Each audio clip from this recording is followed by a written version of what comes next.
você acha dos partidos políticos atuais no Brasil? Temos mais de 30 partidos registrados, o nosso Congresso é muito fragmentado, e os maiores partidos que aparentemente sairão como vencedores, assim, claro, mudanças à parte de última hora dessas eleições são o PT, como sempre, o PL e o PSD do Kassab. Além de, claro, siglas menores que poderiam ganhar uma outra posição a mais.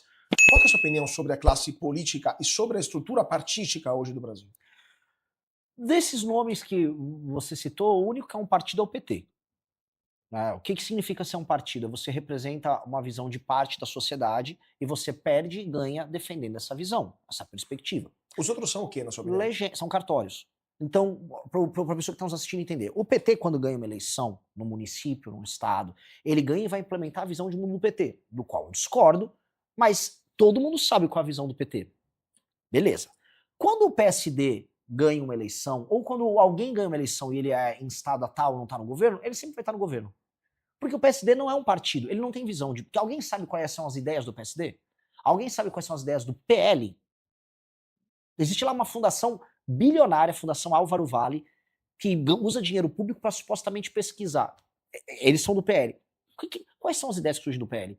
Qual a ideia do MDB? Qual a ideia do PSDB? Qual a ideia do Podemos? Qual a ideia do, sei lá, do Avante? Ninguém tem ideia nenhuma, eles são legendas. A função deles é se apropriar de recurso público e permitir que pessoas concorram a eleições. É partido o PSOL, é partido o PT, é partido a missão.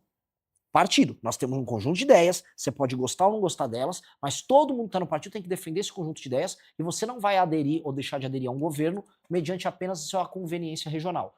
Lá no Maranhão, onde eu estive, o PL, partido de, bem entre aspas, assim, ó, gigante, o partido de direita tá com o PT nas prefeituras, em todos os lugares.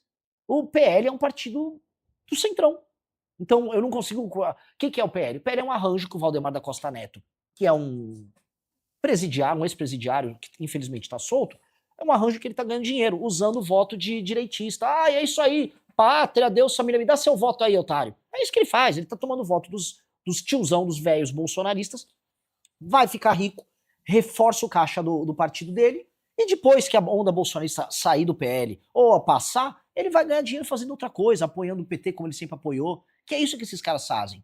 Eles não prestam. E esses caras, eles são o grande câncer do Brasil. Eu digo mais, o Centrão e essas figuras são um câncer muito maior do que a esquerda. A esquerda a gente consegue convencer e tá muito na cara, ó, esse aqui é o meu adversário. Você consegue enfrentar. Eles não. Tem gente aqui que né, é do mercado financeiro, certo? Que tá nos assistindo. Pois bem, quantos não receberam nos bancos que trabalham, nas corretoras? Ciro Nogueira, todos esses caras para dar aula de... Ah, o Kassab vai dar aula de política. O Kassab não dá aula de política, o Kassab não entende nada de política. Porque fazer política em que o seu estímulo é ter um governo, eu tô dentro, e aí me dá um cargo, isso é muito fácil. Qualquer um faz. Isso é fácil. Difícil você defender uma ideia e perder e ganhar por essa ideia.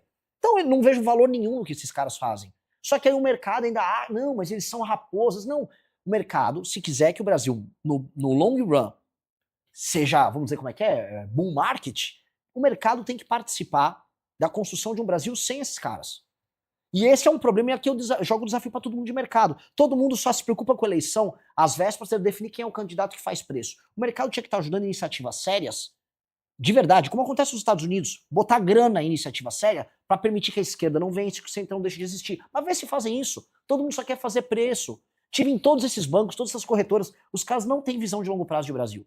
Os caras estão preocupados em fazer preço. Por isso que tinha aquela farsa daquele trade Tarcísio, onde pegaram o pamonha do Tarcísio, falaram, não, ele vai ser candidato a presidente, tocado pelo Ciro Nogueira, e todo mundo sabe que era isso, e não teve. E eu avisei eles, ó, não tem, o Tarcísio não vai ser candidato, os Bolsonaro vão passar a perna nele. Tava avisando isso em outubro, novembro.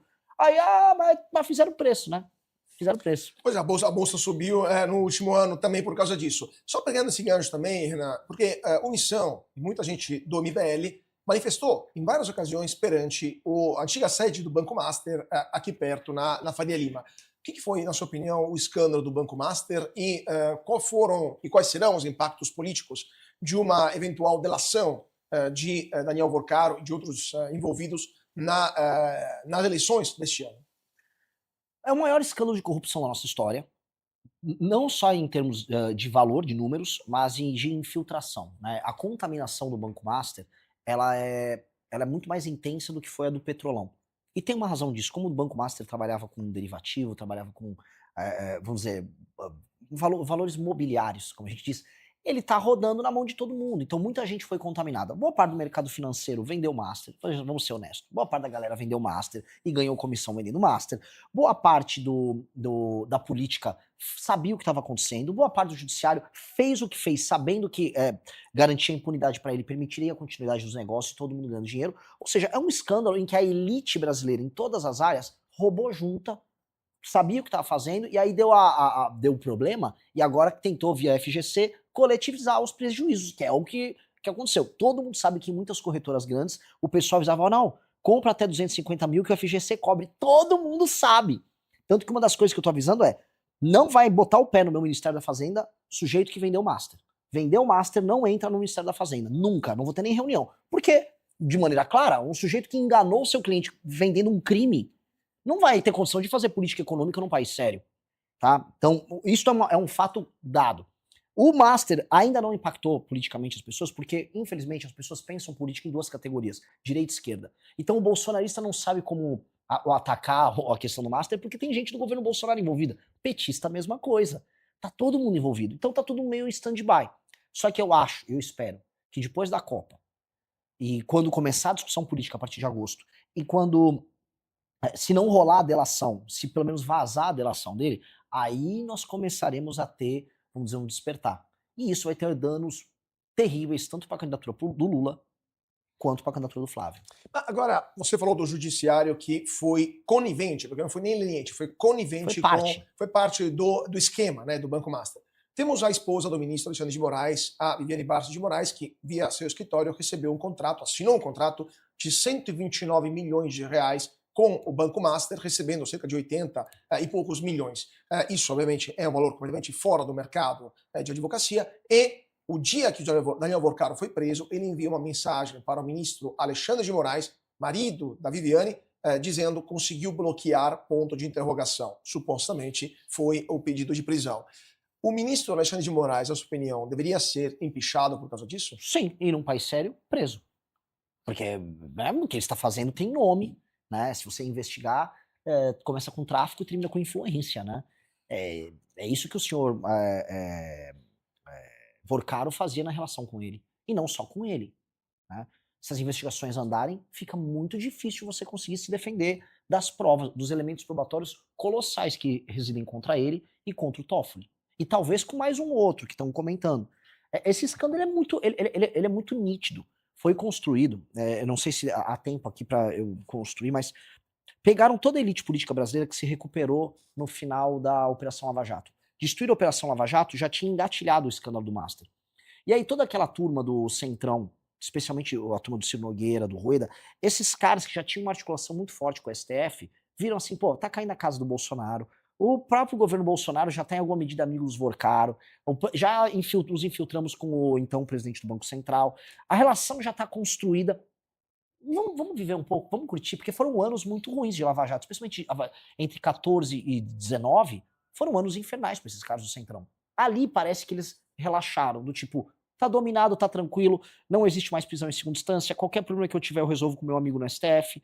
Então nós estamos vivendo num país da impunidade, aí essa elite específica, ela começou a curtir os louros da vitória, que foi a destruição da Lava Jato. E eles foram muito irresponsáveis, tanto que eles não tomaram muito cuidado. O que a gente viu agora do Ciro Nogueira, cartão de crédito do Vorcaro que ficava rodando, mesada de 400 a 500 mil reais, casas multimilionárias compradas, o contrato do Alexandre de Moraes, o Toffoli sendo sócio lá do Tayaya. Tudo aí você percebe assim, não tem nem sofisticação. Eles simplesmente tinham certeza absoluta de que nada iria acontecer. E aí, a coisa estourou. Então é bom que estoure. E é bom que as pessoas se revoltem, porque são justamente esses caras que estão impedindo o Brasil de ter qualquer tipo de crescimento econômico.